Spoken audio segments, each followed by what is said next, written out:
ఒక కేసులోని విషయం ఏంటి అంటే ఒక వ్యక్తి ఒక మిత్రుడి వద్ద ఒక ఓపెన్ ప్లాట్ కొనుగోలు చేసినాడు. అమ్మేటప్పుడు అమ్మే వ్యక్తి ఏం చెప్పాడంటే, నువ్వు ఎప్పుడైతే ఇల్లు కన్స్ట్రక్షన్ చేస్తావో ఆ ఇల్లు కన్స్ట్రక్షన్ చేసినప్పుడు ఆ ఇంటికి సంబంధించిన డోర్లు నా ఇంటి వైపు ఉండేలాగా చూసుకోకు, అలాగే వర్షపు నీరు మా ఇంట్లో పడకుండా ఇల్లు నిర్మాణం చేసుకో అని చెప్పాడు. సరే అని చెప్పి ఈ వ్యక్తి ఆ ప్లాట్ కొనుగోలు చేసినాడు. కొన్ని సంవత్సరాల తర్వాత ఇల్లు నిర్మాణం మొదలు పెట్టినాడు.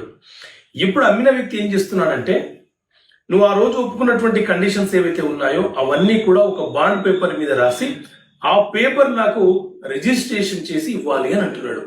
సో ఇలాంటి పేపర్లు రిజిస్ట్రేషన్ అవుతాయా? ఈ పేపర్లు రిజిస్ట్రేషన్ చేసుకోవడానికి అవకాశం ఉంటుందా అని అంటే, పరస్పరం ఇద్దరు వ్యక్తులు ఒక అండర్స్టాండింగ్ వచ్చి రాసుకునే పేపర్లే మ్యూచువల్ అండర్స్టాండింగ్ పేపర్లు అని అంటారు. ఇందులో ఎలాంటి హక్కులు అనేవి బదలాయింపు జరగవు. ఇవి బాధ్యతలకు సంబంధించిన అంశాలు.